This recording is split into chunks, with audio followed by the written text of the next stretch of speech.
क्या हो अगर आपने मुगल एम्पायर के बारे में जो भी सीखा है, जो भी सुना है, जो भी पढ़ा है, वो सिर्फ आधी कहानी है। क्योंकि हिस्ट्री हमेशा पूरी सच्चाई बताने के लिए लिखी नहीं जाती, कभी कभी उसे सिंप्लीफाई कर दिया जाता है। मुगल एम्पायर को अक्सर उसकी शानदार इमारतों, पावरफुल रूलर्स और कल्चर के लिए याद किया जाता है, लेकिन इस कहानी का एक ऐसा पहलू भी है जो ज्यादा डिस्कस नहीं होता।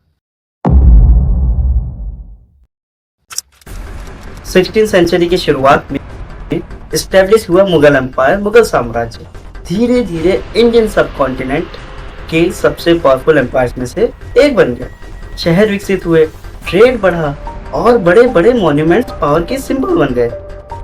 लेकिन हर एम्पायर की तरह इसकी कहानी सिर्फ ग्रोथ की ही नहीं थी, बल्कि स्ट्रगल्स, डिसीजंस और कॉन्सिक्वेंसेस की भी थी।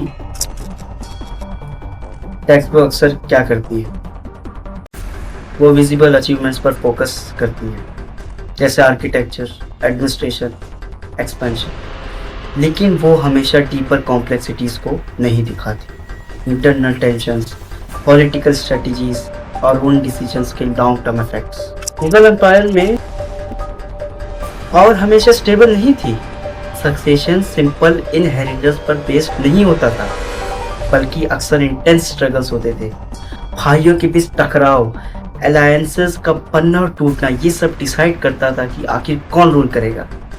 जब कोई रूलर पावर में आता था तो उसके सामने डिसीजंस होते थे, ऐसे डिसीजंस जो सिर्फ उसके दौर को ही नहीं बल्कि पूरे एम्पायर के फ्यूचर को अफेक्ट करते थे। पॉलिसीज, अलायंसेस और गवर्नेंस स्टाइल, ये सब डिसाइड करता था कि एम्पायर कैसे इवॉल्व करेगा। सच ये है, कोई भी एम्पायर एक तरफ से नहीं समझा जा सकता। उसमें अचीवमेंट्स भी होती हैं, चैलेंजेस भी, प्रोग्रेस भी होता है, प्रेशर भी, यूनिटी भी होती है, डिवीजन भी, यानी कि एकता भी होती है और टूटना बनना भी होता है।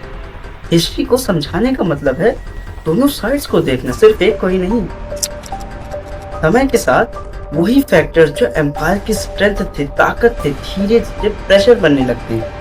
इंटरनल कॉन्फ्लिक्ट्स, एडमिनिस्ट्रेटिव चैलेंजेस और बदलते हुए डायनामिक्स स्टेबिलिटी को अफेक्ट करने लगे। और यहीं से रियल स्टोरी शुरू होती है, क्योंकि किसी भी एम्पायर का डाउनफॉल एकदम से नहीं होता, वो होता है धीरे धीरे एक एक डिसीजन के साथ।